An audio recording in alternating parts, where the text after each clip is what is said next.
രാവിലെ ഏകദേശം 10 മണിയോടുകൂടി തിരുവല്ല റെയിൽവേ സ്റ്റേഷനിൽ ജോമോൻ എന്നൊരു പയ്യൻ കണ്ണൂരിൽ ഹയർ സെക്കൻഡറി വിഭാഗത്തിൽ അധ്യാപികയായ തന്റെ സഹോദരി കൊച്ചുറാണി വരുന്നതും കാത്തു നിൽക്കുകയായിരുന്നു. ട്രെയിൻ പ്ലാറ്റ്ഫോമിലേക്ക് എത്തിയെങ്കിലും പ്രതീക്ഷിച്ച ബോഗിയിൽ നിന്നും സഹോദരി ഇറങ്ങാത്ത സാഹചര്യത്തിൽ സംശയം തോന്നിയ ജോമോൻ മറ്റുള്ള ബോഗികൾ കൂടി അരിച്ചു പറക്കി.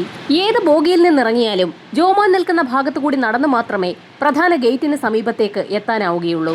യാത്രക്കാരെല്ലാം ഇറങ്ങി ഏതാനും നിമിഷങ്ങൾക്കകം തന്നെ ട്രെയിൻ മൂവ് ചെയ്തു തുടങ്ങി. തന്റെ സഹോദരി ആ ട്രെയിനിൽ എത്തിയിട്ടില്ല എന്നുള്ള കാര്യം അപ്പോഴാണ് ജോമോന് മനസ്സിലായത്. കണ്ണൂരിൽ നിന്നുള്ള അടുത്ത ട്രെയിൻ ഉച്ചയ്ക്ക് 12 മണിയോടുകൂടിയാണെന്ന് മനസ്സിലാക്കിയ ജോമോൻ 2 മണിക്കൂർ കൂടി അവിടെ കാത്തുനിന്നു. എന്നാൽ പിന്നീട് വന്ന ട്രെയിനിലും കൊച്ചുറാണി എത്തിയില്ല. കൊച്ചുറാണിയുടെ മൊബൈൽ ഫോണിലേക്ക് എത്ര വിളിച്ചു നോക്കിയിട്ടും കോൾ എടുക്കുന്നുണ്ടായിരുന്നില്ല. അത് ജോമോന് സംശയമുണ്ടാക്കി. ഒരുപക്ഷെ കൊച്ചുറാണിക്ക് അന്ന് വൈകുന്നേരം വരെ സ്കൂളിൽ ഡ്യൂട്ടി ഉണ്ടെങ്കിൽ രാത്രിയിലത്തെ ട്രെയിനിന് മാത്രമേ വരാൻ സാധ്യതയുള്ളൂ. അങ്ങനെയെങ്കിൽ വെളുപ്പിനെ മാത്രമേ സ്റ്റേഷനിലെത്തൂ. അതുകൊണ്ട് തന്നെ ജോമോൻ അവിടെ നിന്ന് മടങ്ങിപ്പോവുകയും വിവരം വീട്ടിലെത്തി അമ്മ മേരിയെ അറിയിക്കുകയും ചെയ്തു. തൊട്ടടുത്ത ദിവസം രാവിലെയുള്ള ട്രെയിനിന് തന്നെ കൊച്ചുറാണി എത്തുമെന്ന് വീട്ടുകാർ കരുതി. എന്നാൽ മൊബൈൽ ഫോണിൽ എത്ര വിളിച്ചു നോക്കിയിട്ടും ഫോൺ റിങ് ചെയ്യുന്നതല്ലാതെ കൊച്ചുറാണി കോൾ അറ്റൻഡ് ചെയ്യുന്നുണ്ടായിരുന്നില്ല. ആ ഒരു കാര്യത്തിൽ ജോമോനും മേരിക്കും സംശയം തോന്നി. തൊട്ടടുത്ത ദിവസം രാവിലെ തന്നെ ജോമോൻ വീണ്ടും സ്റ്റേഷനിലേക്ക് എത്തി കൊച്ചുറാണിയെ തിരക്കിയെങ്കിലും അതുവഴി വന്ന ഒരു ട്രെയിനിൽ പോലും കൊച്ചുറാണി എത്തിയില്ല. ആകെ ടെൻഷനിലായ ജോമോൻ ആ വിവരം അമ്മ മേരിയെ അറിയിക്കുകയും മേരിയും ജോമോനും ചേർന്ന് അവരുടെ വീടിന് സമീപമുള്ള താഴത്തുമുറി പള്ളിയിലെത്തി ഫാദർ പോളിനെ കണ്ട് വിവരം അറിയിക്കുകയും ചെയ്തു. ഫാദർ പോളിന്റെ റെക്കമെൻഡേഷനിലായിരുന്നു കൊച്ചുറാണിക്ക് കണ്ണൂരുള്ള സ്കൂളിൽ അധ്യാപികയായി ജോലി കിട്ടിയത്. അതുകൊണ്ട് തന്നെ ഫാദർ ഉടൻ തന്നെ സ്കൂളിലെ പ്രിൻസിപ്പാളിനെ കോൺടാക്ട് ചെയ്ത് കൊച്ചുറാണിയെ കുറിച്ച് അന്വേഷിച്ചു. എന്നാൽ ഞെട്ടിക്കുന്ന ഒരു വിവരമായിരുന്നു പ്രിൻസിപ്പാൾ ഫാദറിനെ അറിയിച്ചത്. കൊച്ചുറാണി 2 ദിവസങ്ങൾക്ക് മുൻപ് കണ്ണൂരിൽ നിന്നും നാട്ടിലേക്ക് പുറപ്പെട്ടിട്ടുണ്ട്. അക്കാര്യം ഉറപ്പിക്കുന്നതിനായി സ്കൂൾ പ്രിൻസിപ്പാൾ കൊച്ചുറാണി താമസിച്ചുകൊണ്ടിരിക്കുന്ന വീടിന്റെ ഉടമയെ കോൺടാക്ട് ചെയ്തു. കൊച്ചുറാണിയെ വീട്ടിൽ കാണുന്നില്ല എന്നും അവർ നാട്ടിലേക്ക് പോയി എന്ന് തോന്നുന്നു എന്നുമായിരുന്നു വീടിന്റെ ഉടമ പ്രിൻസിപ്പാളിനെ അറിയിച്ചത്.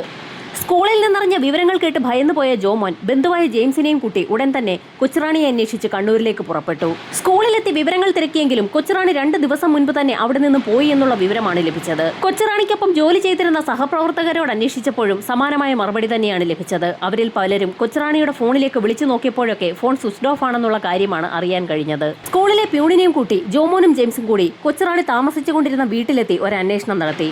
ആ വീടിന്റെ ഉടമ സരോജിനി തന്റെ കയ്യിലുണ്ടായിരുന്ന സ്പെയർ കീ ജോമോന്റെ കയ്യിലേക്ക് കൊടുത്തു.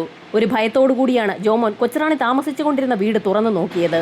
വീടിനുള്ളിൽ ബെഡ്റൂമിൽ നാട്ടിലേക്ക് പോകത്തക്ക രീതിയിൽ ഒരു ബാഗ് കൊച്ചുറാണി പാക്ക് ചെയ്തു വെച്ചിരിക്കുകയാണ്. ബാഗ് പാക്ക് ചെയ്തു വെച്ച ശേഷം അതെടുക്കാതെ കൊച്ചുറാണി എന്തായാലും നാട്ടിലേക്ക് പോകാൻ സാധ്യതയില്ല എന്ന് അവർക്ക് മനസ്സിലായി. തുണികളൊക്കെ പാക്ക് ചെയ്തു വെച്ച ബാഗ് വീട്ടിൽ തന്നെ ഇരിക്കുന്ന സാഹചര്യത്തിൽ കൊച്ചുറാണി ടീച്ചർ കണ്ണൂരിൽ നിന്ന് പോയിട്ടില്ല എന്ന് പ്യൂൺ ഗോപാലകൃഷ്ണൻ ആ നിമിഷത്തിൽ തന്നെ ജോമോനെ അറിയിച്ചു. അത് കേട്ട ജോമോനും ജെയിംസും ആകെ ഞെട്ടിപ്പോയി. വീട്ടുടമസ്ഥയായ സരോജിനിയും 2 ദിവസങ്ങൾക്ക് മുൻപ് മാത്രമാണ് കൊച്ചുറാണിയെ കണ്ടിട്ടുള്ളത്.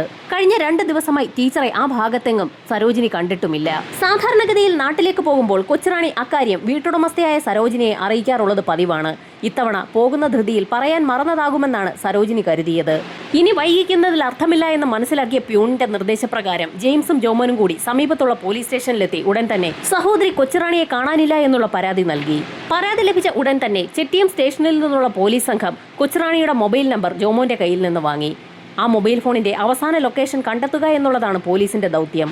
ടീച്ചറുടെ ഫോട്ടോയും ജോമോനിൽ നിന്നും പോലീസ് സംഘം വാങ്ങി. ടീച്ചറുമായി ബന്ധമുള്ള എല്ലാ വ്യക്തികളുടെയും നമ്പറുകൾ ഗോപാലകൃഷ്ണന്റെ കയ്യിൽ നിന്ന് വാങ്ങിയ ശേഷം പോലീസ് സംഘം അവരെ ഓരോരുത്തരെയായി വിളിച്ചു തുടങ്ങി. അവരെ ഓരോരുത്തരെയായി വിളിച്ചെങ്കിലും അവരെല്ലാവരും ടീച്ചറിന്റെ ഫോണിലേക്ക് വിളിച്ചിട്ട് കിട്ടുന്നില്ലായിരുന്നു എന്നുള്ള മറുപടിയാണ് പോലീസിന് നൽകിയത്. തൊട്ടടുത്ത ദിവസം തന്നെ ജനത ഹയർ സെക്കൻഡറി സ്കൂളിലെത്തി ജോമോൻ ടീച്ചറെ കുറിച്ച് അന്വേഷിച്ചു. സഹപ്രവർത്തകർക്കും കൂടുതലായി ഒന്നും ടീച്ചറിനെ കുറിച്ച് പറയാനുണ്ടായിരുന്നില്ല.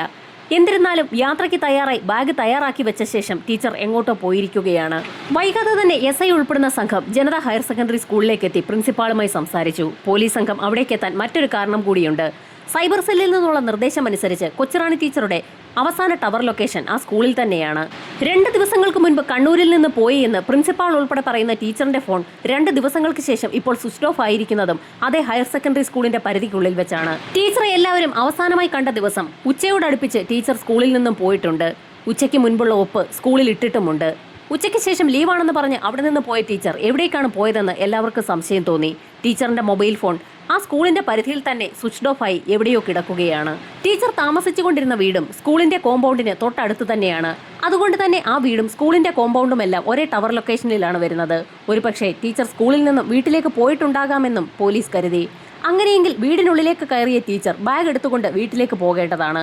ടീച്ചർ ബാഗ് എടുക്കാത്ത സാഹചര്യത്തിൽ ഒരുപക്ഷെ വീട് വരെ എത്തിയിട്ടുണ്ടാകുമോ എന്നും പോലീസിന് സംശയം തോന്നി. സ്കൂൾ കോമ്പൗണ്ടും വീട് പിരിക്കുന്ന 1 കിലോമീറ്റർ ചുറ്റളവിനുള്ളിൽ എന്തോ സംഭവിച്ചിട്ടുണ്ടെന്ന് പോലീസിന് വ്യക്തമായി.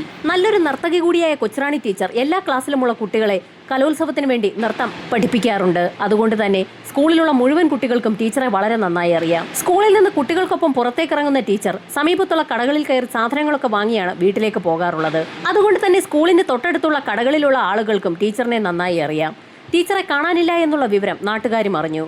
പോലീസുകാർക്കൊപ്പം തിരച്ചിലിൽ നാട്ടുകാർ കൂടി പങ്കെടുത്തു. സ്കൂളിന്റെ ഗേറ്റ് മുതൽ ടീച്ചർ താമസിച്ചുകൊണ്ടിരുന്ന വീട് വരെയുള്ള 1 കിലോമീറ്റർ ചുറ്റളവിൽ പോലീസുകാരും നാട്ടുകാരും ചേർന്ന് ടീച്ചർക്കായി വിശാലമായ തിരച്ചിൽ തന്നെ നടത്തി. സ്കൂളിന്റെ ഗേറ്റ് കഴിഞ്ഞ് അല്പദൂരം മുൻപോട്ട് പോകുമ്പോഴുള്ള തോടും കിണറുകളും വാഴത്തോപ്പുകളും ഒക്കെ വിശദമായ തിരച്ചിലിന് വിധേയമാക്കി. രാവിലെ തുടങ്ങിയ തിരച്ചിൽ 4 മണിവരെ എത്തിയിട്ടും ടീച്ചറിനെ എങ്ങും കണ്ടെത്താൻ കഴിഞ്ഞില്ല. അങ്ങനെ പോലീസ് സംഘം വീണ്ടും സ്കൂളിലേക്ക് തന്നെ തിരിച്ചെത്തി. പോലീസ് സംഘം ആ സ്കൂളിന്റെ കോമ്പൗണ്ടിലേക്ക് എത്തിയപ്പോഴായിരുന്നു ഓടിക്കിതച്ചുകൊണ്ട് ഒരു ബാഗുമായി മറ്റൊരു ടീച്ചർ ഓടി വരുന്നത് പോലീസുകാരുടെ ശ്രദ്ധയിൽപ്പെട്ടത്. കൊച്ചുറാണി ടീച്ചറുടെ ബാഗ് ടീച്ചറുടെ ക്യാബിനുള്ളിൽ തന്നെ ഉണ്ടായിരുന്നു. ബാഗ് തുറന്നു നോക്കിയപ്പോൾ ടീച്ചറിന്റെ മൊബൈൽ ഫോണും സ്വിച്ച് ഓഫ് ആയ നിലയിൽ ബാഗിനുള്ളിൽ തന്നെയുണ്ട്. ടീച്ചറിന്റെ ബാഗും ഫോണും ഒക്കെ സ്കൂളിനുള്ളിൽ തന്നെ ഉണ്ടായിരുന്നു എന്നുള്ള വിവരമാണ് ഇപ്പോൾ പോലീസുകാർ അറിഞ്ഞിരിക്കുന്നത്. 2 ദിവസങ്ങൾക്ക് മുൻപ് ആ സ്കൂളിൽ നിന്ന് പോയി എന്ന് അധ്യാപകരും പ്രധാന അധ്യാപകനും ഒക്കെ പറഞ്ഞ ആ ടീച്ചറിന്റെ ബാഗും ഫോണും ഒക്കെ സ്കൂളിൽ തന്നെ ഇരിക്കുകയാണ്. പോലീസ് സംഘത്തിന് അതിലൊരു അസ്വാഭാവികത തോന്നി. അതിവേഗം തന്നെ സ്വിച്ച് ഓഫ് ആയ ടീച്ചറിന്റെ മൊബൈൽ ഫോൺ ഒരു ചാർജറിൽ കുത്തി പോലീസ് സംഘം ചാർജ് ചെയ്യാനിട്ടു. ആ ഫോൺ ഓൺ ആയപ്പോൾ നിരവധി മിസ്ഡ് കോളുകളുടെ ഒരു ശൃംഖല തന്നെയാണ് അതിൽ രൂപപ്പെട്ടത്. ടീച്ചറെ കാണാത്തതിനെ തുടർന്ന് സഹപ്രവർത്തകരും വീട്ടുകാരും ഒക്കെ വിളിച്ചു നോക്കിയ കോളുകളായിരുന്നു അതിലുള്ളത്. അസ്വാഭാവികമായ മറ്റൊന്നും തന്നെ കണ്ടെത്താൻ പോലീസിന് കഴിഞ്ഞില്ല. ടീച്ചർക്ക് ആ സ്കൂളിനകത്ത് വെച്ച് തന്നെ എന്തോ സംഭവിച്ചിട്ടുണ്ടെന്ന് പോലീസിന് വ്യക്തമായി. അത് മനസ്സിലാക്കിയ പോലീസ് സംഘം അതിവേഗം തന്നെ സ്കൂളിലെ ഓരോ വാഷ്റൂമുകളും ഓഡിറ്റോറിയവും ഒക്കെ വിശദമായ പരിശോധനയ്ക്ക് വിധേയമാക്കി. സ്കൂൾ കോമ്പൗണ്ടിനകത്ത് തന്നെ നിരവധി കെട്ടിടങ്ങളാണുള്ളത്. ഓരോ ബ്ലോക്കിന് സമീപവും ചെറിയ ചെറിയ ഗ്രൗണ്ടുകളും മതിൽ കെട്ടുകളും ഒക്കെയുണ്ട്. വാഷ്റൂമുകളിലും ഓഡിറ്റോറിയത്തിലുമൊക്കെ എത്ര തിരഞ്ഞിട്ടും ടീച്ചറുമായി ബന്ധപ്പെട്ട് ഒന്നും തന്നെ കണ്ടെത്താൻ പോലീസിന് കഴിഞ്ഞില്ല. തുടർന്ന് പോലീസ് സംഘം ഓഫീസ് മുറിയും ലാബുകളും ക്ലാസ് റൂമുകളും ഒക്കെ ഒന്നൊന്നായി പരിശോധിച്ചു തുടങ്ങി. ക്ലാസ് മുറികൾ ഓരോന്നായി പരിശോധിച്ച് മുൻപോട്ട് പോകുന്നതിനിടയിലായിരുന്നു പുതിയതായി പണിത ബിൽഡിങ്ങിന് സമീപത്ത് നിന്നും അസ്വാഭാവികമായ ഒരു ഗന്ധം പോലീസുകാർക്കും നാട്ടുകാർക്കും അനുഭവപ്പെട്ടത്. രൂക്ഷഗന്ധം അനുഭവപ്പെടുന്ന ആ ക്ലാസ് റൂമിന് സമീപത്തേക്കെത്തിയ പോലീസ് സംഘം അതിവേഗം തന്നെ ആ ക്ലാസ് റൂമിന്റെ വാതിൽ തള്ളി തുറന്നു. നടക്കുന്ന ഒരു കാഴ്ചയാണ് നാട്ടുകാരെയും പോലീസുകാരെയും ആ ക്ലാസ് റൂമിനുള്ളിൽ കാത്തിരുന്നത്. സാക്ഷാൽ കൊച്ചുറാണി ടീച്ചർ ക്ലാസ് റൂമിനുള്ളിലെ ഡെസ്കിന് മുകളിൽ അങ്ങനെ നിൽക്കുകയാണ്. ടീച്ചറിന്റെ കാലുകൾ ഡെസ്കിൽ തൊടുന്നതുമില്ല. റൂമിനുള്ളിലെ തന്നെ ഫാനിൽ ടീച്ചറുടെ സാരി കൊണ്ട് തന്നെ കുരുക്കിട്ട് ടീച്ചർ അതിൽ തൂങ്ങി നിൽക്കുകയാണ്. ആരും പ്രതീക്ഷിക്കാത്ത ഒരു കാര്യമാണ് സംഭവിച്ചിരിക്കുന്നത്. വെളിയിൽ കൂടി നിന്ന ആളുകൾ പോലും ആ ദുരന്ത വാർത്ത അറിഞ്ഞു. ആ റൂമിനുള്ളിലേക്ക് കടന്ന പോലീസ് സംഘത്തിന് ഒറ്റ നോട്ടത്തിൽ തന്നെ ചില കാര്യങ്ങൾ മനസ്സിലായി. ആ ടീച്ചർ തൂങ്ങിയതല്ല, ടീച്ചറെ ആരോ ചേർന്ന് കെട്ടിത്തൂക്കിയതാണ്. ടീച്ചറിന്റെ തലയിൽ നിന്നും രക്തം ഒലിച്ചിറങ്ങിയതിന്റെ എല്ലാ ലക്ഷണങ്ങളുമുണ്ട്. SI ഉൾപ്പെടുന്ന സംഘം വിവരമറിയിച്ചതിനെ തുടർന്ന് SP-യും DYSP-യും ഉൾപ്പെടുന്ന സംഘവും ഫോറൻസിക് ടീമും ഒക്കെ സംഭവസ്ഥലത്തേക്ക് എത്തി. അധികം കേട്ടുകേഴ്വിയില്ലാത്ത ഒരു സംഭവമാണ് ഇവിടെ നടന്നിരിക്കുന്നത്. അതുകൊണ്ട് തന്നെ ഒരു തെളിവും നഷ്ടമാകാതിരിക്കുന്നതിന് വേണ്ടി പോലീസ് സംഘം ഉടൻ തന്നെ ക്രൈം സീൻ സീൽ ചെയ്തു. ഫോറൻസിക് സംഘത്തിന്റെ പരിശോധനയിൽ മൃതദേഹത്തിന് 2-3 ദിവസത്തെ പഴക്കമുണ്ടെന്ന് വ്യക്തമായി. ശനി ഞായർ ദിവസങ്ങളിലൊക്കെ സ്കൂൾ അവധിയായതുകൊണ്ട് തന്നെയാണ് ആരും മൃതദേഹം കാണാതെയിരുന്നത്. വെള്ളിയാഴ്ച വൈകുന്നേരം പ്യൂൺ ഗോപാലകൃഷ്ണൻ തന്നെയാണ് എല്ലാ ക്ലാസ് മുറികളും പൂട്ടി താക്കോൽ ഭദ്രമായി പ്രിൻസിപ്പാളിന്റെ മുറിയിൽ എത്തിച്ചത്. പിന്നെ എങ്ങനെയാണ് ടീച്ചറിന്റെ മൃതദേഹം ആ ക്ലാസ് റൂമിനുള്ളിൽ വന്നതെന്ന് എല്ലാവർക്കും സംശയം തോന്നി. കൊച്ചുറാണി ടീച്ചറുടെ മരണവാർത്ത കുട്ടികളും അറിഞ്ഞു. വൈകുന്നേരം ഏകദേശം 5 മണിയോടുകൂടി ജനതാ ഹയർ സെക്കൻഡറി സ്കൂളിന്റെ കോമ്പൗണ്ട് മുഴുവൻ ആളുകളെയും കുട്ടികളെയും ഒക്കെ കൊണ്ട് നിറഞ്ഞു. മൃതദേഹം ഫാനിൽ നിന്നും അഴിച്ച് താഴെ കിടത്തി ഫോറൻസിക് സംഘം വിശദമായ പരിശോധന നടത്തി. ഡിവൈഎസ്പിയുടെ നിർദ്ദേശപ്രകാരം ഉടൻ തന്നെ ഒരു സ്പെഷ്യൽ ഇൻവെസ്റ്റിഗേഷൻ ടീമിനെ രൂപീകരിക്കുകയും അന്വേഷണം അടുത്ത ഘട്ടത്തിലേക്ക് വ്യാപിപ്പിക്കുകയും ചെയ്തു. സ്കൂളിലുള്ള ആളുകളുടെ മൊഴി അനുസരിച്ച് 2 മണിവരെ ടീച്ചർ സ്കൂളിൽ തന്നെ ഉണ്ടായിരുന്നു. 3 മണിക്ക് ശേഷമാണ് എല്ലാ മുറികളും പൂട്ടി താക്കോലുമായി പ്യൂൺ പ്രിൻസിപ്പാളിന്റെ മുറിയിലേക്ക് എത്തിയിരിക്കുന്നത്. ആ 1 മണിക്കൂറിനിടയിലുള്ള സമയത്താണ് ടീച്ചർക്ക് എന്തോ സംഭവിച്ചിരിക്കുന്നത്. സ്കൂളിൽ അന്നേ ദിവസം ഒരു ഫംഗ്ഷൻ നടക്കുന്നുണ്ടായിരുന്നു. ഫംഗ്ഷനുമായി ബന്ധപ്പെട്ടുള്ള ഫോട്ടോ എടുപ്പ് ചടങ്ങിലൊക്കെ ടീച്ചർ പങ്കെടുത്തിട്ടുമുണ്ട്. ആ ദിവസം ഫോട്ടോ എടുത്ത ഫോട്ടോഗ്രാഫർമാരെയൊക്കെ വിശദമായി തന്നെ പോലീസ് സംഘം ചോദ്യം ചെയ്തു. അവർ എടുത്തിട്ടുള്ള ഫോട്ടോസൊക്കെ കളക്ട് ചെയ്യുകയും ചെയ്തു. ഫോട്ടോഗ്രാഫേഴ്സിന് പുറമെ ഫംഗ്ഷനിൽ ഭക്ഷണം വിളമ്പുന്നതിനും വെക്കുന്നതിനുമായി എത്തിയ കാറ്ററിംഗ് ടീം കൂടി ഉണ്ടായിരുന്നു. എല്ലാവരെയും ചോദ്യം ചെയ്തെങ്കിലും പ്രത്യേകിച്ച് ഒന്നും തന്നെ പോലീസുകാർക്ക് കിട്ടിയില്ല. ഫംഗ്ഷനുമായി ബന്ധപ്പെട്ട് അന്ന് സ്കൂളിലെത്തിയ വ്യക്തികളിൽ തന്നെ കൊലയാളികൾ ഉണ്ടായിരിക്കാം. ആളുകളുടെ കണ്ണു വെട്ടിച്ച് കൊലയാളികൾക്ക് അതിവേഗം ആൾക്കാരുടെ ഇടയിൽ കൂടി അങ്ങനെ അങ്ങ് കടന്നു പോകാൻ സാധിക്കുകയില്ല എന്ന് പോലീസിന് വ്യക്തമായി. ടീച്ചറിന്റെ മൃതദേഹം കിടന്നിരുന്ന മുറി പോലീസ് സംഘം വിശദമായ പരിശോധനയ്ക്ക് വിധേയമാക്കി. ഈ സമയത്തായിരുന്നു ആ മുറിക്കുള്ളിലെ ഒരു ജനാല പോലീസുകാരുടെ ശ്രദ്ധയിൽപ്പെട്ടത്. ഡിവൈഎസ്പി ഉടൻ തന്നെ ആ ജനൽ തുറന്നു നോക്കി. ആ ക്ലാസ് റൂമിന്റെ തൊട്ട് പിൻഭാഗത്ത് തന്നെ ചുറ്റുമതിലാണുള്ളത്. ആ മതിലിലേക്ക് നോക്കിയ ഡിവൈഎസ്പിയുടെ കണ്ണിൽ ഒരു കാര്യം പതിഞ്ഞു. ആ മതിലിൽ ആരോ ചവിട്ടിക്കയറിയതിന്റെ പാടുകളുണ്ട്. കൊല നടത്തിയ ശേഷം കൊലപാതകി ആ ജനലിലൂടെ പുറത്തിറങ്ങി മതിലിലൂടെ ചാടി അപ്പുറത്തേക്ക് കടന്നിട്ടുണ്ട്. എന്നാൽ ആ ജനാല അകത്തുനിന്ന് കുറ്റിയിട്ട നിലയിലായിരുന്നു. അങ്ങനെയെങ്കിൽ കൊലയാളി ജനലിലൂടെ പുറത്തേക്ക് ചാടി പോകുന്ന സമയത്ത് അകത്ത് മറ്റൊരു വ്യക്തി കൂടി ഉണ്ടായിരുന്നിരിക്കണം. അയാൾ തന്നെയാകും അകത്തുനിന്നും ജനലടച്ച് കുറ്റിയിട്ടതെന്നും പോലീസിന് വ്യക്തമായി. അപ്പോൾ ഒന്നിലധികം പ്രതികൾ സംഭവത്തിൽ ഉൾപ്പെട്ടിട്ടുണ്ടാകാനും സാധ്യതയുണ്ട്. ഫോറൻസിക് സംഘം അതിവേഗം തന്നെ ആ ഫുട് പ്രിന്റുകൾ വിശദമായ പരിശോധനയ്ക്ക് വിധേയമാക്കി. അത് മാത്രവുമല്ല, ടീച്ചറിന്റെ ബോഡി ഒറ്റയ്ക്ക് ഒരു വ്യക്തിക്ക് തനിയെ ഉയർത്തി ഫാനിൽ കെട്ടിത്തൂക്കാൻ സാധിക്കുകയില്ല. ഒന്നിലധികം വ്യക്തികളുടെ സഹായമുണ്ടെങ്കിൽ മാത്രമേ അത്രയും വണ്ണവും പൊക്കവും ഒക്കെയുള്ള ടീച്ചറെ എടുത്തുയർത്തി അങ്ങനെ കെട്ടിത്തൂക്കി നിർത്താൻ സാധിക്കുകയുള്ളൂ. കൊല നടത്തിയ വ്യക്തികളിൽ ഒരാൾ മതിൽ ചാടി പുറത്തേക്ക് പോയിട്ടുണ്ട്. മറ്റുള്ള വ്യക്തി മറ്റുള്ള ആളുകൾക്കൊപ്പം പ്രധാന വാതിലിലൂടെ ആ സ്കൂൾ കോമ്പൗണ്ടിലൂടെ തന്നെ നടന്ന് പുറത്തേക്ക് പോയിരിക്കുകയാണ്. 3 മണിക്ക് മുൻപേ തന്നെ കൊലപാതകം നടത്തി ആ വ്യക്തി സ്കൂൾ കോമ്പൗണ്ടിലൂടെ പുറത്തു പോകണമെങ്കിൽ ആ വ്യക്തിയെ ആ സ്കൂളിലുള്ള ആളുകൾക്കൊക്കെ അറിവുള്ള വ്യക്തി തന്നെ ആയിരിക്കണം. സ്കൂൾ കുട്ടികളും ടീച്ചേഴ്സും മറ്റുള്ള ജോലിക്കാരും കാറ്ററിംഗ് ടീമും ഫോട്ടോഗ്രാഫേഴ്സും ഒക്കെ ആ സ്കൂൾ കോമ്പൗണ്ടിലുണ്ടായിരുന്നു. അവരൊക്കെ പുറത്തേക്ക് പോയിട്ടുമുണ്ട്. അവരിൽ ആരെങ്കിലും ആയിരിക്കുമോ കൊലയാളി എന്ന് പോലീസിന് സംശയം തോന്നി. സ്കൂളുമായി ബന്ധമുള്ള ഒരു വ്യക്തിക്ക് എന്തായാലും കൊലപാതകത്തിൽ പങ്കുണ്ടായിരിക്കുമെന്ന് തന്നെ പോലീസ് വിലയിരുത്തി. അങ്ങനെയൊരു സംശയം തോന്നിയ ഉടൻ തന്നെ ആ സംഭവം നടന്ന ദിവസം അവിടെ ഉണ്ടായിരുന്ന മുഴുവൻ ആളുകളുടെയും ലിസ്റ്റ് തയ്യാറാക്കി പോലീസ് സംഘം അവരെ ഓരോരുത്തരെയായി വിശദമായി തന്നെ ചോദ്യം ചെയ്യാൻ തീരുമാനിച്ചു. ഇതേ സമയം തന്നെ ഫോറൻസിക് സംഘം ക്ലാസ് റൂമിനുള്ളിൽ വിശദമായ പരിശോധന നടത്തുകയായിരുന്നു. ഈ സമയത്തായിരുന്നു ഭിത്തിയിൽ തൂക്കിയിട്ടിരുന്ന ഒരു കലണ്ടർ ഡിവൈഎസ്പി അനിൽകുമാറിന്റെ ശ്രദ്ധയിൽപ്പെടുന്നത്.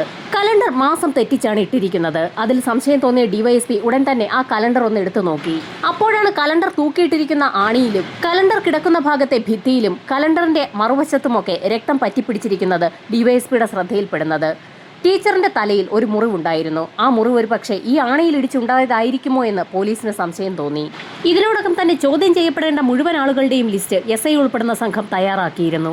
ലിസ്റ്റിൽ ഉൾപ്പെട്ടിട്ടുള്ള മുഴുവൻ ആളുകളും തൊട്ടടുത്ത ദിവസം തന്നെ സ്കൂളിൽ ഹാജരുണ്ടായിരിക്കണമെന്ന് ഡിവൈഎസ്പി നിർദ്ദേശവും നൽകി. അന്ന് രാവിലെ തന്നെ ടീച്ചറുടെ പോസ്റ്റ്മോർട്ടം റിപ്പോർട്ടും എത്തി. ടീച്ചർ കൊല്ലപ്പെടുന്നതിന് മുൻപ് അവരുടെ തലയിൽ അതിശക്തമായ ഒരു ക്ഷതമേറ്റിട്ടുണ്ട്. ആണി പോലെയുള്ള എന്തോ ഒന്ന് തറഞ്ഞു കയറിയതിന്റെ ലക്ഷണമാണ്. അതിനുശേഷമാണ് ടീച്ചറുടെ കഴുത്തിൽ സാരിയിട്ട് മുറുക്കി അവരെ കൊലപ്പെടുത്തിയിരിക്കുന്നത്. ടീച്ചറിന്റെ കഴുത്തിൽ സാരി കുരുക്കി അവരെ മുകളിലേക്ക് വലിക്കുന്ന സമയത്ത് ടീച്ചർക്ക് ജീവൻ ഉണ്ടായിരുന്നു. ഇതിനിടയിൽ ഭിത്തിയിൽ നിന്നും ആണിയിൽ നിന്നുമൊക്കെ കിട്ടിയ രക്തം DNA പരിശോധനയ്ക്കായി പോലീസ് സംഘം വിധേയമാക്കിയിരുന്നു. ആണിയിലും ഭിത്തിയിലുമൊക്കെ പറ്റിയിരിക്കുന്ന രക്തം ടീച്ചറിന്റേതാണോ കൊലയാളിയുടേതാണോ എന്ന് കണ്ടെത്തുന്നതിന് വേണ്ടിയാണ് അത്തരത്തിലൊരു കാര്യം ചെയ്തത്. തൊട്ടടുത്ത ദിവസം തന്നെ പോലീസ് സംഘം ലിസ്റ്റ് ചെയ്തിട്ടുള്ള എല്ലാ ആളുകളും സ്കൂളിലേക്ക് എത്തുകയും ചെയ്തു. കുട്ടികളെ ഉൾപ്പെടെ സ്റ്റേഷനിലേക്ക് വിളിച്ചു വരുത്തിയാൽ അത് ശരിയാവില്ല എന്ന് മനസ്സിലാക്കിയത് കൊണ്ട് തന്നെയാണ് ചോദ്യം ചെയ്യൽ പ്രക്രിയ ഡിവൈഎസ്പിയുടെ നേതൃത്വത്തിൽ സ്കൂളിൽ വെച്ച് തന്നെ നടത്താൻ തീരുമാനിച്ചത്. പോലീസ് സംഘം വിവിധ ഗ്രൂപ്പുകളായി തിരിഞ്ഞ് കുട്ടികളെയും അധ്യാപകരെയും മറ്റ് സ്റ്റാഫുകളെയും ഒക്കെ ചോദ്യം ചെയ്തു തുടങ്ങി. ഇതിനിടയിലായിരുന്നു കൊച്ചുറാണി ടീച്ചറുടെ സുഹൃത്തായ ഒരു ടീച്ചർ ഒരു നിർണായകമായ വിവരം പോലീസിന് കൈമാറിയത്. ടീച്ചറിനെ കാണാതാകുന്നതിന്റെ തലേ ദിവസം സ്കൂളിൽ ഒരു മീറ്റിംഗ് ഉണ്ടായിരുന്നു. ആ മീറ്റിംഗിൽ കൊച്ചുറാണി ടീച്ചർ ചില നിബന്ധനകൾ വെച്ചിരുന്നു. എല്ലാ വർഷവും കാണിക്കുന്നത് പോലെയുള്ള കള്ളത്തരങ്ങൾ ഈ വർഷമെങ്കിലും കാണിക്കാതെ ഇരിക്കണമെന്നായിരുന്നു ടീച്ചർ നൽകിയ നിർദ്ദേശം. അത് കേട്ട് ഡിവൈഎസ്പിക്ക് സംശയം തോന്നി. എന്ത് കള്ളത്തരമാണ് സ്കൂളിൽ നടക്കുന്നതെന്നായിരുന്നു ഡിവൈഎസ്പിയുടെ നിർണായകമായ ചോദ്യം. സ്വാഭാവികമായും ഓരോ വർഷവും ഡിവിഷൻ കുറയുന്ന സാഹചര്യമുണ്ടായാൽ ടീച്ചർമാരുടെ ജോലികൾ പോകാൻ സാധ്യതയുണ്ട്. ഡിവിഷൻ പോകാതെ ഇരിക്കാൻ ടീച്ചർമാർ തന്നെ ചിലപ്പോൾ അവരുടെ മക്കളെ അതേ സ്കൂളിൽ തന്നെ ചേർക്കും. പിന്നീട് ആ കുട്ടികളെ മറ്റേതെങ്കിലും സ്കൂളിലേക്ക് മാറ്റുകയും ചെയ്യും. അങ്ങനെ കള TC വെച്ച് മുൻപോട്ട് പോകുന്ന ഒരു നടപടി ആ സ്കൂളിലുണ്ട്. കുട്ടികളെ സ്കൂളിൽ നിന്ന് മാറ്റിയെങ്കിൽ പോലും ആദ്യം ചേർത്ത സ്കൂളിൽ അവരുടെ അറ്റൻഡൻസ് പ്രസന്റ് എന്നുള്ള ഭാഗത്ത് തന്നെ ഉണ്ടാകും. 8ാം ക്ലാസ് വരെയൊക്കെ അങ്ങനെ തന്നെ കാണിക്കുകയും ചെയ്യും. കുട്ടികളെ എണ്ണാൻ വരുന്ന സമയത്ത് കള TCയിലുള്ള കുട്ടികളുടെ സ്ഥാനത്ത് മറ്റേതെങ്കിലും ക്ലാസ്സിലെ കുട്ടികളെയൊക്കെ കൊണ്ടുവന്നിരുത്തുകയും ചെയ്യും. അങ്ങനെയൊക്കെ തന്നെയാണ് പലപ്പോഴും സ്കൂൾ നിലനിന്ന് മുൻപോട്ട് പോകാറുള്ളത്. ഇത്തരം കള്ളത്തരങ്ങൾക്കൊക്കെ റാണി ടീച്ചർ എതിരായിരുന്നു. ഉള്ള കുട്ടികളെ ഉള്ളതായി മാത്രം കാണിച്ചാൽ മതിയെന്നുള്ള പക്ഷമായിരുന്നു റാണി ടീച്ചറിൻ്റേത്. ഡിവിഷൻ പോകുന്ന ടീച്ചേഴ്സിന് അതൊരു ബുദ്ധിമുട്ടായി മാറുന്നത് കൊണ്ട് തന്നെ തെറ്റാണെങ്കിൽ പോലും അങ്ങനെയുള്ള കാര്യം തുടർന്നുകൊണ്ടേയിരിക്കുകയാണ്. ഒട്ടുമിക്ക അധ്യാപകരും പണം മുടക്കി തന്നെയാണ് അവിടെ അധ്യാപകരായി എത്തിയിരിക്കുന്നത്. എന്നാൽ റാണി ടീച്ചർ ആകട്ടെ പണം മുടക്കാതെയാണ് അവിടെ അധ്യാപികയായി എത്തിയിരിക്കുന്നത്. അതുകൊണ്ട് ടീച്ചറോട് വൈരാഗ്യമുള്ള ആരെങ്കിലുമാണോ കൊലപാതകത്തിന് പിന്നിലെന്ന് പോലീസിന് സംശയം തോന്നി. സ്കൂൾ മാനേജ്മെന്റുമായി ബന്ധപ്പെട്ട് തന്നെ പോലീസ് സംഘം ഒരു അന്വേഷണം നടത്താൻ തീരുമാനിച്ചു. കുട്ടികൾ കുറഞ്ഞാൽ ഏറ്റവും അടുത്തതായി ആരുടെയൊക്കെ ജോലിയാണ് നഷ്ടപ്പെടാൻ പോകുന്നതെന്ന് പോലീസ് സംഘം അന്വേഷിച്ചറിഞ്ഞു. 3-4 അധ്യാപകർ ഉടൻ തന്നെ അത്തരത്തിലൊരു നടപടി നേരിടേണ്ടി വരും. അവരെയൊക്കെ പ്രൊട്ടക്റ്റഡ് അധ്യാപകരായി ഗവൺമെന്റ് പരിഗണിച്ചില്ല എങ്കിൽ അവരുടെ ജോലി പോവുക തന്നെ ചെയ്യും. ഡിവിഷൻ ഫോൾ വരുമ്പോൾ ജോലി പോകാൻ സാധ്യതയുള്ള അധ്യാപകരുടെയൊക്കെ ലിസ്റ്റ് പോലീസ് സംഘം ശേഖരിച്ചു. അവരുമായി കേന്ദ്രീകരിച്ച് വിശദമായ ഒരു അന്വേഷണം തന്നെ നടത്തി. അവർ നടത്തിയിട്ടുള്ള ഫോൺ വിളികളൊക്കെ വ്യക്തമായി തന്നെ പോലീസ് സംഘം സൈബർ സെല്ലിന്റെ സഹായത്തോടുകൂടി കളക്ട് ചെയ്യുകയും ചെയ്തു. ഈ നടപടികൾ ഒരു ഭാഗത്ത് നടക്കുന്ന സമയത്ത് തന്നെ നേരത്തെ ഫുട് പ്രിന്റ് പതിഞ്ഞ ആ മതിൽ കേന്ദ്രീകരിച്ചുള്ള അന്വേഷണം മറ്റൊരു സംഘം പോലീസുകാർ നടത്തുന്നുണ്ടായിരുന്നു. അല്പം ചെറിയൊരു മതിലാണ്. ആ മതിൽ ചാടി കടന്നാൽ എത്തുന്നത് കുട്ടികൾ സൈക്കിൾ വെക്കുന്ന ഒരു സൈക്കിൾ ഷെഡിന് സമീപത്തേക്കാണ്. ആ ഷെഡിന് സമീപത്തായി ആൺകുട്ടികൾ മാത്രം കളിക്കുന്ന പ്രത്യേക ഗ്രൗണ്ട് ഉണ്ട്. ആ ഗ്രൗണ്ടിലൂടെ മുൻപോട്ട് നടക്കുന്നതിനിടയിലായിരുന്നു ഡിവൈഎസ്പി അനിൽകുമാറിന്റെ കാഴ്ചയിൽ ഗ്രൗണ്ടിന് സമീപത്തുള്ള ഒരു പൈപ്പ് ശ്രദ്ധയിൽപ്പെടുന്നത്. ആ പൈപ്പിലൂടെയുള്ള വെള്ളം ഒഴുകി ചെല്ലുന്ന ഓവുചാലിന് സമീപത്തായി ഒരു ലേഡീസ് കർച്ചീഫ് കിടക്കുന്നത് ഡിവൈഎസ്പിയുടെ ശ്രദ്ധയിൽപ്പെട്ടു. ആൺകുട്ടികൾ മാത്രം കളിക്കുന്ന ഗ്രൗണ്ടിന് സമീപത്ത് എങ്ങനെയാണ് ഒരു ലേഡീസ് കർച്ചീഫ് വന്നതെന്ന് ഡിവൈഎസ്പിക്ക് സംശയം തോന്നി. ആ ടവൽ വിശദമായ പരിശോധനയ്ക്ക് വിധേയമാക്കിയപ്പോൾ അതിലെന്തോ കറ പറ്റി പിടിച്ചിരിക്കുന്നതായി അനിൽകുമാറിന്റെ ശ്രദ്ധയിൽപ്പെട്ടു. ആ കർച്ചീഫ് ഫോറൻസിക് സംഘത്തിന്റെ കയ്യിൽ ഏൽപ്പിക്കുന്നതിന് മുൻപ് തന്നെ അതിന്റെ കുറെ ഫോട്ടോസ് എടുത്തു. അത് നന്നായി തുന്നിയിരിക്കുന്ന ഒരു കർച്ചീഫാണ്. സാധാരണഗതിയിൽ കടയിൽ നിന്ന് വാങ്ങാറുള്ള ഒന്നല്ല അത്. മനോഹരങ്ങളായ ചില ചിത്രങ്ങളൊക്കെ ആ കർച്ചീഫിൽ തുന്നി ചേർത്തിട്ടുണ്ട്. കർച്ചീഫ് വിശദമായ പരിശോധനയ്ക്ക് ഫോറൻസിക് സംഘത്തിന്റെ കയ്യിൽ ഏൽപ്പിച്ച ശേഷം ഡിവൈഎസ്പി ഉൾപ്പെടുന്ന സംഘം സ്റ്റാഫ് റൂമിലേക്കാണ് എത്തിയത്. ആ സമയത്തും അവിടെ പോലീസുകാർ സ്റ്റാഫുകളെ ഓരോരുത്തരെയായി ചോദ്യം ചെയ്തുകൊണ്ടിരിക്കുകയായിരുന്നു. ഡിവൈഎസ്പി അനിൽകുമാർ തന്റെ മൊബൈലിലെടുത്ത കർച്ചീഫിന്റെ ഫോട്ടോ ഓരോ സ്റ്റാഫുകളെയായി കാണിച്ചു കൊടുത്തു. എന്നാൽ അവരാരും ആ ഫോട്ടോ തിരിച്ചറിഞ്ഞില്ല. കർച്ചീഫിന്റെ ഫോട്ടോ ഓരോരുത്തരെയായി കാണിക്കുന്നതിനിടയിലായിരുന്നു ഒരു ടീച്ചർ അത് തിരിച്ചറിഞ്ഞത്. തന്റെ ക്ലാസ്സിലുള്ള ഒരു കുട്ടിയുടെ അമ്മ ഇത്തരത്തിൽ തയ്ക്കാറുണ്ടെന്നും തങ്ങളുടെ വസ്ത്രങ്ങളൊക്കെ പലപ്പോഴും ആ സ്ത്രീയാണ് തയ്ക്കുന്നതിന് ഏൽപ്പിക്കാറുള്ളതെന്നും ആ കുട്ടിയുടെ കയ്യിൽ ഇത്തരത്തിലുള്ള കർച്ചീഫ് ഇരിക്കുന്നത് കണ്ടിട്ടുണ്ടെന്നും ആ ടീച്ചർ പോലീസിന് മൊഴി നൽകി. വളരെ നിർണായകമായ ഒരു വിവരമാണ് പോലീസിന് ലഭിച്ചിരിക്കുന്നത്. ഹയർ സെക്കൻഡറിയിൽ പഠിക്കുന്ന ഒരു കുട്ടിയുടെ കർച്ചീഫാണെന്ന് തിരിച്ചറിഞ്ഞതും ആ കുട്ടിയെ പോലീസ് സംഘം ചോദ്യം ചെയ്യാൻ തീരുമാനിച്ചു. അശ്വതിയെ പോലീസ് സംഘം അങ്ങനെയാണ് ചോദ്യം ചെയ്തത്. ഡിവൈഎസ്പിയുടെ കയ്യിലിരിക്കുന്ന ഫോണിലെ കർച്ചീഫിന്റെ ചിത്രം കണ്ടപ്പോൾ തന്നെ അശ്വതി അത് തിരിച്ചറിഞ്ഞു. എന്നാൽ അത് തന്റെ കർച്ചീഫ് അല്ല എന്നും അതുപോലത്തെ തന്നെ ഒരു കർച്ചീഫ് തനിക്കുണ്ടെന്നും തന്റെ അമ്മ അത്തരത്തിലുള്ള കർച്ചീഫുകൾ തയ്ക്കാറുണ്ടെന്നും അത് കയ്യിലിരിക്കുന്നത് കണ്ടപ്പോൾ തന്റെ സുഹൃത്ത് ആതിരയ്ക്ക് അത് കണ്ട് ഇഷ്ടപ്പെട്ടു എന്നും അങ്ങനെ അവൾക്ക് തന്റെ അമ്മ തയ്ച്ചു കൊടുത്ത കർച്ചീഫാണതെന്നും അശ്വതി പോലീസിന് മൊഴി നൽകി. തുടർന്ന് ആതിരയെയും പോലീസ് സംഘം ചോദ്യം ചെയ്യാൻ വിളിച്ചു വരുത്തി. ആതിരയെ കണ്ടപ്പോൾ തന്നെ പോലീസുകാരൊന്ന് അമ്പരന്നു. +2 പഠിക്കുന്ന പെൺകുട്ടിയാണെങ്കിൽ പോലും 30 വയസ്സിന് മുകളിൽ പ്രായം തോന്നിക്കുന്ന ഒരു സ്ത്രീയുടെ ആരോഗ്യമാണ് ആതിരയ്ക്കുള്ളത്.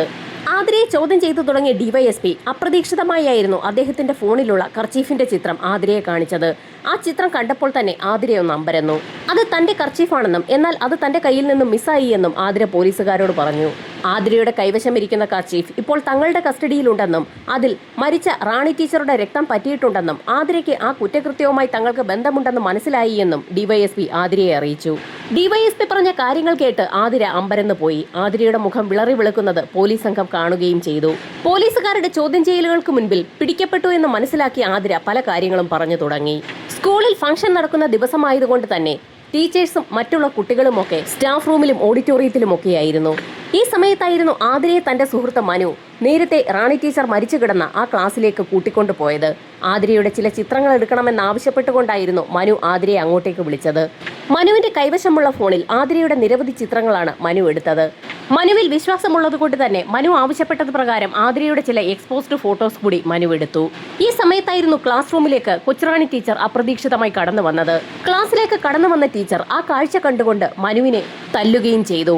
തനിക്ക് തല്ലുകിട്ടിയ ദേഷ്യത്തിൽ മനു ടീച്ചറെ അപ്രതീക്ഷിതമായി അതിശക്തമായി പിന്നിലേക്ക് പിടിച്ചു തള്ളി.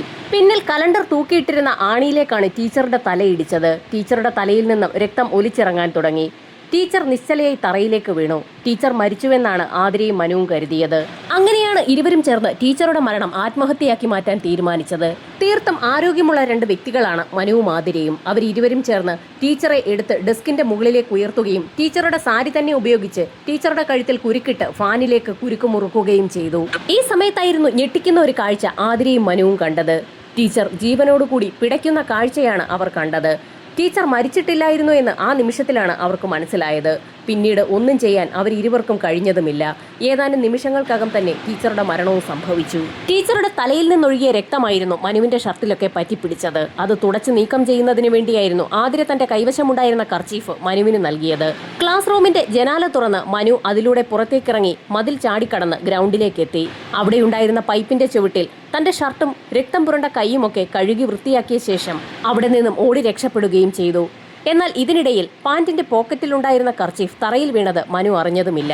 മനു നൽകിയ നിർദ്ദേശപ്രകാരമാണ് ആതിര മനു ഇറങ്ങിയ ഉടൻ തന്നെ ജനാലകൾ ക്ലാസ് റൂമിനകത്തു വെച്ച് തന്നെ കുറ്റിയിട്ടത്. ശേഷം ക്ലാസ് റൂമിന്റെ വാതിൽ ചാരി ഒന്നും സംഭവിക്കാത്തതുപോലെ തിരികെ ഓഡിറ്റോറിയത്തിലേക്ക് പോവുകയും ചെയ്തു. 3 മണിക്ക് ശേഷം ക്ലാസ് റൂമുകൾ പൂട്ടുന്നതിനു വേണ്ടി പ്യൂൺ ഗോപാലകൃഷ്ണൻ ആ ക്ലാസിന് സമീപത്തും എത്തിയിരുന്നു. എന്നാൽ അകത്ത് ജനാല അടച്ചിട്ടിരിക്കുന്നത് കൊണ്ട് തന്നെ ക്ലാസ് റൂമിനകത്തേക്ക് കയറി നോക്കാതെ അതിവേഗത്തിൽ വാതിലുകൾ അടച്ചുപൂട്ടി പ്യൂൺ അവിടെ നിന്നും പോവുകയും ചെയ്തു. ക്ലാസ് റൂമിനുള്ളിലേക്ക് കയറിയിരുന്നെങ്കിൽ ടീച്ചർ തൂങ്ങി നിൽക്കുന്ന കാഴ്ച ഗോപാലകൃഷ്ണൻ എന്ന പ്യൂൺ അപ്പോൾ തന്നെ കണ്ടിരുന്നേനെ. തനിക്കറിയാവുന്ന കാര്യങ്ങളൊക്കെ ആതിര പറഞ്ഞു നിർത്തിയപ്പോൾ തന്നെ പുറത്തു നിന്നിരുന്ന മനുവിനെയും പോലീസ് സംഘം ചോദ്യം ചെയ്യലിനായി വിളിച്ചു വരുത്തി. ടീച്ചറുടെ മരണത്തെക്കുറിച്ച് എന്താണ് പറയാനുള്ളതെന്ന് മനുവിനോട് ഡിവൈഎസ്പി ചോദിച്ചു. ടീച്ചറിനെ അന്ന് ഉച്ചവരെ താൻ കണ്ടതാണെന്നും പിന്നീട് എന്താണ് സംഭവിച്ചതെന്ന് തനിക്കറിവില്ല എന്നും മനു ആദ്യഘട്ടത്തിൽ പോലീസിനോട് പറഞ്ഞു. എന്നാൽ ഡിവൈഎസ്പി തന്റെ ഫോണിലുള്ള കർച്ചീഫിന്റെ പടം കാണിച്ചപ്പോൾ തന്നെ മനുവിന് പല കാര്യങ്ങളും ഓർമ്മ വന്നു. അന്നത്തെ തിരക്കിനിടയിൽ യഥാർത്ഥത്തിൽ രക്തം പുരണ്ട കർച്ചീഫ് തന്റെ കയ്യിൽ നിന്ന് മിസ്സായ വിവരം മനു ശ്രദ്ധിച്ചിരുന്നില്ല. താൻ പിടിക്കപ്പെട്ടു എന്ന് മനുവിന് മനസ്സിലായി. താനും ആതിരയും ചേർന്നാണ് ടീച്ചറെ ക്ലാസ് റൂമിൽ കെട്ടിത്തൂക്കിയതെന്നുള്ള വിവരം മനു തുറന്നു പറഞ്ഞു. എന്നാൽ ഏത് സാഹചര്യത്തിലാണ് ടീച്ചറെ അങ്ങനെ ചെയ്തതെന്നുള്ള പോലീസിന്റെ ചോദ്യത്തിന് മനു തലകുനിച്ചിരിക്കുക മാത്രമാണ് ചെയ്തത്. അതിനുള്ള മറുപടിയായി പോലീസുകാർ കൂടുതൽ തവണ ആവർത്തിച്ച് ചോദിച്ചപ്പോൾ തന്റെ കയ്യിലുള്ള മൊബൈൽ ഫോണിലെ ചിത്രങ്ങളാണ് മനു കാണിച്ചു കൊടുത്തത്. ടീച്ചറെ അപ്രതീക്ഷിതമായി പിടിച്ചു തള്ളിയപ്പോൾ ടീച്ചറുടെ തല ഭിത്തിയിലുണ്ടായിരുന്ന ആണിയിലിടിക്കുകയും ഇടിയുടെ ആഘാതത്തിൽ ടീച്ചർ അബോധാവസ്ഥയിൽ മയങ്ങി വീഴുകയും ചെയ്തു. എന്നാൽ ടീച്ചർ മരിച്ചുവെന്നാണ് തങ്ങൾ കരുതിയതെന്നും മനു പോലീസുകാരോട് പറഞ്ഞു. ടീച്ചറുടെ രക്തം കലണ്ടറിൽ പറ്റിപ്പിടിച്ച സാഹചര്യത്തിലാണ് കലണ്ടർ തിരിച്ചിട്ടതെന്നും മനു പോലീസിന് മൊഴി നൽകി. ടീച്ചർ മരിച്ചുവെന്ന് കരുതി ടീച്ചറെ അവരിരുവരും ചേർന്നാണ് കെട്ടിത്തൂക്കിയതെന്നും മനു പോലീസിന് മൊഴി നൽകി. പിന്നീട് ജനാലയിലൂടെ രക്ഷപ്പെട്ടതും ഡ്രസ് കഴുകി വൃത്തിയാക്കിയ ശേഷം വീട്ടിലേക്ക് പോയതുമൊക്കെ മനു പോലീസുകാരോട് തുറന്നു പറഞ്ഞു. ഈ സമയത്തായിരുന്നു ഞെട്ടിക്കുന്ന ഒരു കാഴ്ച ഡിവൈഎസ്പി മനുവിന്റെ ഫോണിൽ കണ്ടത്. ആതിരയ്ക്ക് പുറമെ നിരവധി പെൺകുട്ടികളുടെ പലതരത്തിലുള്ള ഫോട്ടോസാണ് മനുവിന്റെ ഫോണിലുള്ളത്. മനുവിന്റെ ബാക്ക്ഗ്രൗണ്ട് അത്ര പന്തിയല്ല എന്ന് പോലീസ് സംഘത്തിന് മനസ്സിലായി. മനുവിനെ വിശദമായി ചോദ്യം ചെയ്തപ്പോൾ ഞെട്ടിക്കുന്ന പല കാര്യങ്ങളും പുറത്തു വന്നു. സ്കൂളിന് പുറത്തുള്ള തന്റെ മുതിർന്ന സുഹൃത്തുക്കളാണ് ഈ ഫോണുകൾ തന്റെ കയ്യിലേക്ക് തന്നതെന്നും ഇതുപോലെ പല കുട്ടികളുടെ കയ്യിലും അത്തരത്തിൽ ഫോട്ടോസ് എടുക്കുന്നതിനായി ഫോണുകൾ കൊടുത്തിട്ടുണ്ടെന്നും മനു പോലീസിന് മൊഴി നൽകി. ആ ഫോട്ടോസൊക്കെ പുറത്തുള്ള തന്റെ സുഹൃത്തുക്കൾക്ക് കൊടുക്കുമ്പോൾ അവർ വലിയൊരു തുക തിരികെ നൽകാറുണ്ടെന്നും മനു പോലീസിനോട് പറഞ്ഞു. തുടർന്ന് 8ഓളം അറസ്റ്റാണ് ആ സ്കൂളിൽ നിന്നും ഉണ്ടായത്. ആ സ്കൂളിന് പുറമെ പുറത്തുള്ള സ്കൂളുകളിലെയും ട്യൂഷൻ സെന്ററുകളിലെയും ഒക്കെ പെൺകുട്ടികളുടെ കോംപ്രമൈസിംഗ് ആയിട്ടുള്ള ചിത്രങ്ങളാണ് ഫോണിലുള്ളത്.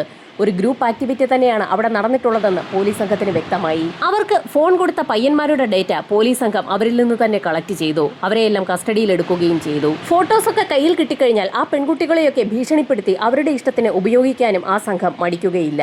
അന്വേഷണം പൂർത്തിയാക്കിയ പോലീസ് സംഘം എല്ലാ തെളിവുകളോടും കൂടി കുറ്റപത്രം കോടതിയിൽ സമർപ്പിച്ചു.